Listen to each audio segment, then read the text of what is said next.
Counselling आगे कैसे process होता है। अभी हमने केवल एक और नई वीडियो में एक बहुत इंपॉर्टेंट वीडियो, तो आपके भी दिमाग में आ रहा होगा भैया फर्स्ट टाइम है हमारा काउंसलिंग में, हमको नहीं पता है कि काउंसलिंग आगे कैसे प्रोसेस होता है। अभी हमने केवल एग्जामिनेशन दिया है, आगे क्या करना है, एग्जाम के बाद क्या करना है। भैया हमको सुनने में आ रहा है कि 25,000 काउंसलिंग फी लगता है, तो क्या ये इतना फी लगता है, इसके पीछे का क्या पॉलिसी है। देन उसके बाद में जो डॉक्यूमेंट्स लिस्ट की, भैया बता दीजिए अभी कौन कौन से हमको डॉक्यूमेंट्स बनवाने, जो ऑफिशियल डॉक्यूमेंट्स है जो कि आपको काउंसलिंग के टाइम पे चाहिए, जिससे कि आपको बाद में रिजेक्ट ना होना पड़े, कोई भी दिक्कत ना हो। तो चलो इस वीडियो के अंदर मैं आपको कंप्लीट इन्फॉर्मेशन देने वाला हूँ, वीडियो को अच्छे से देखना। कोई भी दिक्कत हो तो आप कमेंट सेक्शन के अंदर में मेरे से पूछ सकते हो, मैं पूरा कोशिश करता हूँ आपको रिप्लाई देने का। और अगर आपको कुछ भी आइडिया नहीं है कि भैया कहाँ एडमिशन मिलेगा, कैसे चॉइस फिलिंग करना, तो इस चैनल से जुड़े रहना, इसको सब्सक्राइब करके बने रहना। आपने पढ़ाई कहीं से भी किया हो, लेकिन अगर आपको काउंसलिंग, क्योंकि देखो आपने पढ़ाई किया ठीक है, पढ़ाई भी इंपॉर्टेंट होता है कि आप तभी अच्छे से पढ़ाई करोगे तभी आप काउंसलिंग के लिए एलिजिबल हो, अच्छा रिजल्ट आप पाओगे। लेकिन अगर अच्छे से काउंसलिंग नहीं करोगे तो वो जो टॉप कॉलेजेस है जहां आपका ड्रीम है, तो वो पहुंचना आपके लिए फिर मुश्किल हो जाएगा, क्योंकि काउंसलिंग का आइडिया इतने लोगों को नहीं होता है। तो चलो स्टार्ट करते हैं। सबसे पहले मैं बेसिक चीज आपको बता दूं, जो आपका एग्जामिनेशन में आपको बात करने वाला हूँ, ये बात कर रहा हूँ जो आपका एम्स नर्सिंग 2025 एग्जाम्स का, जो कि इसका जो काउंसलिंग प्रोसेस होता है और इस एग्जाम को जो कंडक्ट कराता है वो आपका एम्स न्यू दिल्ली कराता है। आपका 4 ईयर का एक प्रोग्राम होता है, नेशनल लेवल का एग्जाम होता है, सीबीटी मोड में होता है, जो कि सबको पता है। अब इसमें पहला चीज आता है counselling eligibility criteria. Counselling eligibility criteria का मतलब होता है कौन कौन काउंसलिंग के लिए एलिजिबल होगा। देखो 100 मार्क्स का आपका अगर पेपर था, अगर जनरल कैटेगरी का, इसके अंदर में अगर आपका 50 मार्क्स आ रहा है, यानी 50 मार्क्स आ रहा है तो आप इसके लिए एलिजिबल हो। ओबीसी कैटेगरी के अंदर में 45 आ रहा है तो आप इसके लिए एलिजिबल रहोगे। और एससी और एसटी के अंदर में अगर आपका 40 मार्क्स आ रहा है तो अब आप इसके लिए एलिजिबल हो।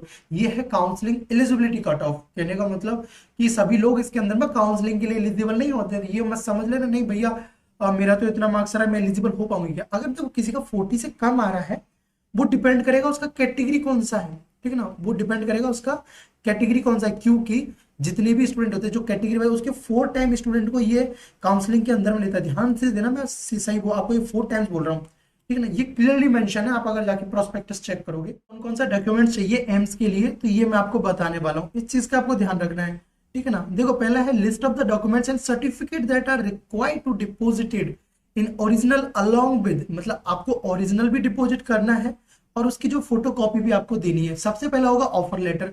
ये देखो जैसे हमारी लास्ट ईयर की जो स्टूडेंट थी उसको देखो पहले राउंड में एम्स जोधपुर मिला, तो ये ऑफर लेटर है। ऐसा आपको ऑफर लेटर डिपॉजिट करना होता है, जिससे कि आपका जो भी ड्रीम होगा इस बार कि नहीं भैया मेरा तो कल्याणी है, मेरा ऋषिकेश है, भुवनेश्वर है, मेरा और नहीं तो किसी का जिसका कम आ रहा होगा ना वो क्या सोच रहा होगा, नहीं भैया मेरा तो जम्मू है, कुछ भी हो जाए मेरे तो वहां पे आतंकवादी और अटैक करते लेकिन मैं जम्मू में ही जाके एडमिशन लूंगी। तो ऐसा मत सोचना, क्योंकि आप जो सोच रही हो या अगर कोई पेरेंट्स इसको देख रहा हो वो सोच रहा हो कि नहीं हम जम्मू में अप्लाई कर देते तो वहाँ पे कट ऑफ कम जाएगा ना। देखो अगर जिसके पेरेंट्स बहुत सीरियस है इस चीज़ को लेके कि नहीं हम वहाँ नहीं भेजेंगे, लेकिन कुछ क्या होता है नहीं भाई कहीं भी मिल जाए एडमिशन, बस एम्स मिलना चाहिए, ठीक है।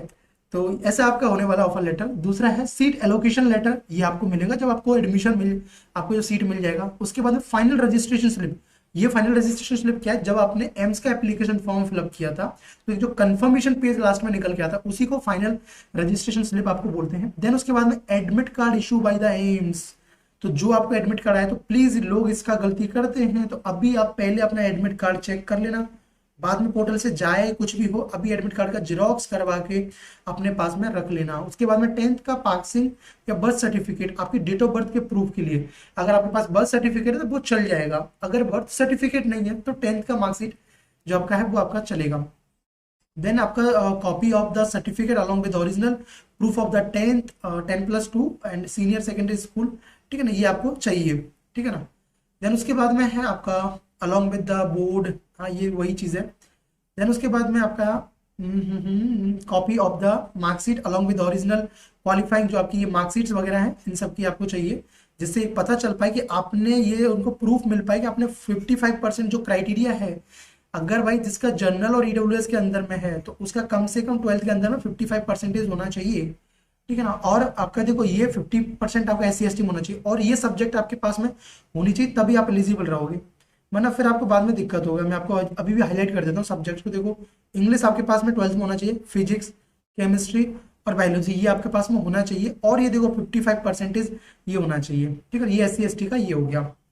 उसके बाद में है candidate should bring the following certificate if applicable. तो देखो अगर आप एप्लीकेबल हो तो SC ST और OBC EWS, तो आपके जो भी वैलिड सर्टिफिकेट है, मैंने बोला ना जो वैलिड डेट का जो सर्टिफिकेट है वो आपको ऑनलाइन में भी अपलोड करना है, ठीक है ना, ऑनलाइन में भी अपलोड करना है। एज वेल एज आपको क्या करना है, आपको जब आप फिजिकल रिपोर्टिंग के टाइम पे जाओगे तब आपको दिखाना है। तो ये आपके हुए 9th डॉक्यूमेंट्स, आपको ये अपने पास में रेडी रखना है। अभी तो देखो कुछ डॉक्यूमेंट जैसे ये हुआ, ये तो आपको जब सीट मिलेगा तभी आपको चाहिएगा।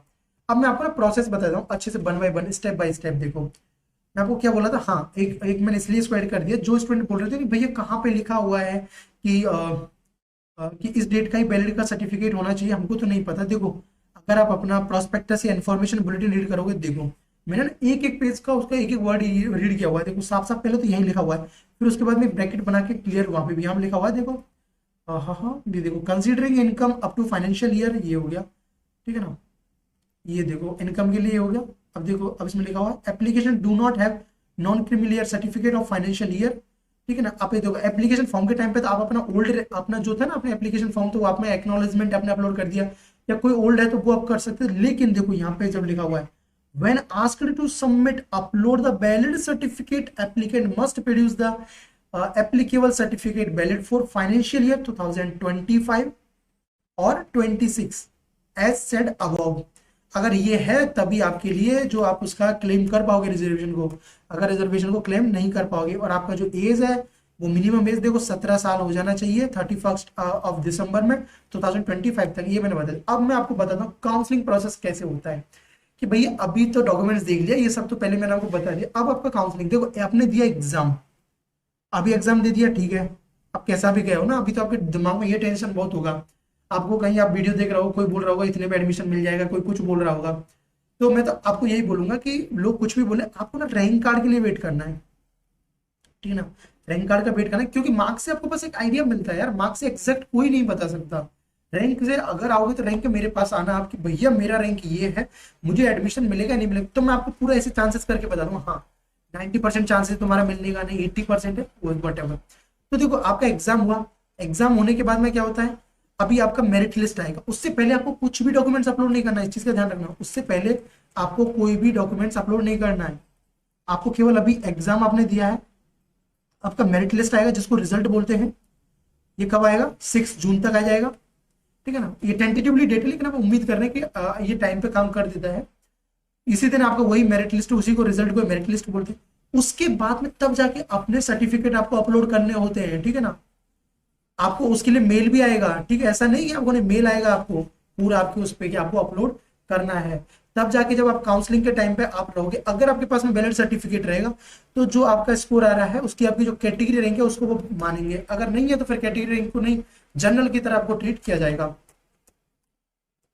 ये हो गया, मैंने आपको बता दिया। तो ये देखो आफ्टर रिजल्ट क्या करना है, रिजल्ट डिक्लेयर होगा, देन आपको रोल नंबर मिलेगा, कैटेगरी वाइज रैंक मिलेगी, परसेंटाइल स्कोर मिलेगा, और क्वालिफाइंग कैंडिडेट मिलेंगे काउंसलिंग के लिए। जो मेरिट लिस्ट के अंदर में होंगे वही आगे काउंसलिंग में पार्टिसिपेट कर पाएंगे। और ये मैंने अभी आपको डॉक्यूमेंट्स बताई दिए अच्छे से, ऑफिशियल वाले भी। अब क्या स्टेप रहते हैं, एक चीज आपने नोटिस किया होगा ना, अगर आप मेरे वीडियोस रेगुलर देख रहे हो तो आपको ना काउंसलिंग के बारे में बिल्कुल ऐसा लग नहीं रहा होगा कुछ टफ है क्या, बहुत सब चीजें आसान लग रही होंगी, कि आपको प्रोसेस पता चल गया होगा कैसे आपको करना है, क्या कट ऑफ रहता है, ठीक है, कौन कौन से एम्स हैं, क्या फीस मतलब सीट मैट्रिक्स था। अब देखो जो ये इसका जो काउंसलिंग है वो राउंड वाइज कंप्लीट, मतलब राउंड वाइज होता है। फर्स्ट राउंड हुआ, सेकंड राउंड हुआ, ओपन राउंड हुआ। अब आपके दिमाग में क्या क्वेश्चन आएंगे, क्या भैया इसके लिए 25,000 रुपीज पे करना पड़ेगा? नहीं, देखो ये जो 25,000 रुपीज है ये आपको नहीं होता। काउंसलिंग के अंदर में आपको एक सिंगल रुपीज अभी फर्स्ट और सेकंड राउंड के लिए कुछ भी पे नहीं करना पड़ता। ये जो पे करना पड़ता है वो मॉप अप राउंड के अंदर में पे करना पड़ता है। सर मेरा तो फाइनेंशियल कंडीशन बहुत ज्यादा खराब है, मैं तो इतना नहीं दे पाऊंगी। अगर नहीं दे पाऊंगी, मैं बता रहा हूँ इसका क्या पॉलिसी है। पहले तो सबसे पहले आपको रजिस्ट्रेशन करना होगा, जब भी करोगे तो मैं आपको बता दूंगा, इस चैनल पे सब्सक्राइब करके बने रहना। तो कैसे रजिस्ट्रेशन करना है, जो चॉइस फिलिंग का बता दूंगा, उस चॉइस फिलिंग आपको करना है। अब देखो चॉइस फिलिंग कैसे करना होता है, ये देखो इस टाइप से आपको चॉइस फिलिंग करना होता है पोर्टल पे। जैसे इनका 206 रैंक था, हमारी लास्ट ईयर की स्टूडेंट थी काउंसलिंग वाली। अगर आपका माना कि आपका आता था 2106 रैंक आया, तो आपको पता भाई रैंक अच्छा खासा रैंक है, इस पे आपको वही कॉलेजेस पुट करने हैं जो आपकी रैंक में मिलने के पहले चांसेस हैं, ठीक है ना, कि हाँ इसके मैक्सिमम चांसेस मिलने का। आप कुछ भी मत पुट कर देना कि दिल्ली डाल दिया, जोधपुर डाल दिया, नहीं, आपको ऐसे आपको ऑर्डर में अरेंज करना होता है जो कि बहुत इंपॉर्टेंट होता है, ठीक है ना। तो अपनी रैंक को ध्यान रख के इसको प्रेफरेंस लिस्ट को करना, क्योंकि 2 राउंड तक आपका ये चलने वाला है। ठीक है, तो ये ऐसे करके आपको चॉइस फिलिंग करना है, मैंने आपको बता दिया। उसके बाद में आपको सीट मिलेगा, तो आपके पास में 2 कंडीशन रहेगी। अगर आपको सीट लेना है तो एक्सेप्ट कर लो, नहीं तो जो कॉलेज आपको मिला वहां जाके रिपोर्ट करना है आपको, फिर जाके आप अपग्रेड कर पाओगे। और काउंसलिंग की तरह ऐसा नहीं है कि ऑनलाइन बैठे बैठे अपग्रेड कर लो, अपग्रेड ऐसे नहीं होता, जाना पड़ता है आपको वहाँ। फिर आपका रिजल्ट ये सब डिक्लेयर होता है, सीट को एक्सेप्ट करो या रिफ्यूज करो, फिर आपको रिपोर्टिंग करा के वेरीफाई करना होता है। काउंसलिंग का जो रजिस्ट्रेशन है वो इसी वेबसाइट पे करना होता है, एकमात्र वेबसाइट है, ये देख लो AIIMSexams.ac.in। इसको ना बिल्कुल नोट करके रख लो, सभी कुछ इस पे होगा। आपको आपके क्रेडेंशियल्स को यूज करके आपको करना है। देखो कोई फी पे नहीं करना पड़ता इसमें, देखो रजिस्ट्रेशन वगैरह कोई फी पे नहीं करना पड़ता फर्स्ट राउंड और सेकंड राउंड के लिए, एप्लीकेबल ही नहीं है यहाँ पे। चॉइस फिलिंग हुआ है तो आपको देखो अपने प्रेफरेंस के अकॉर्डिंग इसमें कॉलेजेस फिल करना होता है कि एम्स दिल्ली भोपाल जो भी आप कर रहे हो, the rank of the college order to preference हुआ, ठीक है ना, लॉक करना होता है फिर चॉइसेस को। ऐसे आपको प्रेफरेंस लिस्ट, अगर देखो आपको नहीं पता कि भैया मेरा तो मुझे डर लग रहा है मिलेगा नहीं मिलेगा और मेरा मार्क्स भी अच्छा आ रहा है, तो कैसे उनको प्रेफरेंस लिस्ट बनाना है, कैसे चॉइस फिलिंग करना है, अगर आपको चाहते हो तो आप मेरा ये मेंटरशिप प्रोग्राम भी ज्वाइन कर सकते हो। ठीक है ना, इसका जो फी है ओनली 59 रुपीज फी है। अगर मैं बोलूंगा 70+ मार्क्स आपका आ रहा है तो आप अभी ज्वाइन कर सकते हो, नहीं तो आपका जो मेरिट लिस्ट आए तब आप इसको ज्वाइन कर लेना, आपको बहुत हेल्प मिलेगा। जो प्रेफरेंस लिस्ट मैं आपको प्रोवाइड करूँ, जो इंस्ट्रक्शंस मैं आपको दूं, वैसे आप फॉलो करोगे तो आपको एडमिशन भी मिल जाएगा। ठीक है ना, किसी ना किसी एम्स कॉलेज के अंदर में। ओके, तो उसके अंदर में आपको जब तक एडमिशन नहीं मिलेगा तब तक मैं आपके साथ रहूंगा, टेंशन नहीं लेना है। आगे चलते हैं, सीट अलॉटमेंट आएगा तो उसमें आपको देखो मेरिट रैंक कैटेगरी ये सब आपका होता है। सीट अलॉटमेंट मैंने आपको बता ही दिया। जब देखो आपको अगर जब सीट आपको मिल जाता है तो आपके पास होता है या तो सीट को एक्सेप्ट करो या उसको एक्सेप्ट करके आप अपग्रेड करना होता है, ठीक है ना, या उसको रिफ्यूज करो। अगर आप सीट को नहीं लोगे, रिफ्यूज कर दोगे तो आप काउंसलिंग से बाहर हो जाओगे। और आपको क्या भैया, क्या फर्स्ट राउंड और सेकंड राउंड के लिए बार बार रजिस्ट्रेशन करना है? नहीं, ठीक है ना। आपको फिर पर्टिकुलर जो आपको कैंपस मिलता है उसके अंदर में आपको रिपोर्टिंग करना होता है, आपके ओरिजिनल डॉक्यूमेंट्स आपको लेके जाने होते हैं, ठीक है ना, ये सब आपको करना होता है। ये देखो आपका जो काउंसलिंग है सब्सिक्वेंट, आपको अगर देखो फर्स्ट राउंड के अंदर में सीट नहीं मिला तो क्या सेकंड राउंड के लिए कुछ करना होगा? कुछ नहीं, बस वेट करना होगा, ठीक है। If not allotted wait for, अगर फर्स्ट राउंड में नहीं मिलता तो सेकंड राउंड का वेट करो। ओपन राउंड अगर जब भी नहीं मिलता ओपन राउंड उसके सेकंड राउंड के अंदर में भी, तब आपको भाई ओपन राउंड के लिए काउंसलिंग करना है, ठीक है ना। ये बैकएंड जो सीट मैट्रिक्स है हर राउंड के बाद में आपको डिस्प्ले पे, आपको पोर्टल पे मिल जाती है, जो कि मैंने आपको वीडियो के अंदर में बताया भी था। अब ये देखो जो 25,000 वाला है, और ये आपने देखा ना 1 लाख रुपए का डीडी, ठीक है ना, 1 लाख रुपीज का, ठीक है ना, डीडी डिमांड ड्राफ्ट, कि भैया ये कब देना होता है। तो सुनो, जब आप फिजिकल रिपोर्टिंग के लिए जाते हो, मैं आपको ना अच्छी सी हैंडराइटिंग में लिख के बताता हूँ। जब आप फिजिकल रिपोर्टिंग के लिए जाते हो, ठीक है ना, फिजिकल रिपोर्टिंग के लिए जाओगे तब आपके पास में आपने कहीं एडमिशन ले रखा है किसी जगह पे, क्योंकि आपने फिजिकल रिपोर्टिंग कर रहे हो तो आप उस सीट को एक्सेप्ट कर रहे हो, और आपने क्या किया कि वहां तो फिजिकल रिपोर्टिंग के टाइम पे अपने ओरिजिनल डॉक्यूमेंट्स आप जमा नहीं करा पाते, तो आपको 1 लाख रुपए का डिमांड ड्राफ्ट उनको देना पड़ता है। ये सिक्योरिटी के लिए कि आप ऐसा ना हो कि आप डॉक्यूमेंट्स भी जमा ना कराओ, यहाँ भी एडमिशन ले लो और भाग जाओ बाद में, ठीक है ना, इसलिए वो लेते हैं। और ये देखो ये होता है 25,000 रुपीज होता है मॉपअप राउंड, जब ओपन राउंड का जो काउंसलिंग होता है ना, ओपन राउंड का, तब आपको देना होता है। अब आपके दिमाग में रहेगा सर इतना तो अगर सीट नहीं मिला तो क्या होगा? अगर देखो सब सीट नहीं मिलता है, इफ नॉट अलॉटेड, देखो candidate who are not allotted any seat open round will receive a full refund of 25,000, तो आपको पूरा फी रिफंड हो जाता है, ठीक है ना। अगर आपको सीट मिल जाता है फिर भी रिफंड हो जाता है। किसको नहीं मिलता? कि जिसको सीट तो मिल गया, जब उसने ज्वाइन नहीं किया उसके लिए ये है, जिससे कि उनकी सीट बर्बाद ना जाए। समझ आया? तो ये मुझे बताना था, आई होप आपको ये समझ आया होगा। बाकी तो ये सब देखो मैं आपको बता चुका था लास्ट वीडियोस में। ये देखो आपका ये डेट वाला है, जरूर ध्यान रखना इस डेट के बीच में है, तभी आप वैलिड रह पाओगे। और जब आपको आएगा तो ऐसा करके आपको मेल आएगा कि आपको ये डॉक्यूमेंट्स अपलोड करने हैं। इस टाइप से ये लास्ट ईयर का मेल था मेरे स्टूडेंट्स का, तो इस टाइप से आपको कुछ मेल देखने को मिलेगा। और जो आपकी काउंसलिंग प्रोसेस होगी कब स्टार्ट होगी, जैसे कि अभी मैं आपको बताऊं कि जो आपका रिजल्ट है, रिजल्ट आएगा आपका 6 जून को। फिर ना उसके बाद में जैसे आपका रिजल्ट आएगा तो फिर आपका ये अपलोड करना होगा, इसका भी टाइम मिलता है, 1 वीक का टाइम, 1 वीक तक ये प्रोसेस चलता है, ठीक है ना। उसके बाद में आपका फिर काउंसलिंग का शेड्यूल आएगा, तो आप मान के चलो मुझे लग रहा है 20 जून के समथिंग या लास्ट वीक ऑफ जून के समथिंग में आपका ये स्टार्ट होने वाला है। जुलाई में पूरा आपका काउंसलिंग चलेगा और अगस्त के अंदर में आपका ये जो फिजिकल रिपोर्टिंग है ये सब आपका होने वाला है। तो चलो इस वीडियो में इतना ही, आई होप आपको समझ आया होगा। बाकी ज्वाइन करना तो ये डिटेल्स यहाँ पे दिया गया है। So thanks for watching. आपको क्या करना है, एक चीज मैं आपको बता देता हूँ, अगर आप फर्स्ट टाइम इस चैनल को देख रहे हो तो सब्सक्राइब कर लेना, आपको हेल्प करेगा। दूसरा कि मेरा जो व्हाट्सएप ग्रुप है, एक व्हाट्सएप ग्रुप का लिंक डिस्क्रिप्शन बॉक्स में दिया हुआ है, उसको ज्वाइन कर लेना, फ्री ऑफ कॉस्ट है, कोई चार्जेस नहीं है। उसके अंदर मैं आपको हर एक अपडेट बता देता हूँ, जिससे कोई अपडेट आप मिस नहीं कर पाओ, ठीक है? क्योंकि आपने अच्छे से मेहनत किया है, आप डिजर्व करते हो कि अच्छा कॉलेज मिले, आपकी मिस्टेक्स की वजह से ऐसा ना हो कि वो कॉलेज आपसे ना मिले, तो ये गलती मत करना। So bye bye, take care, thanks for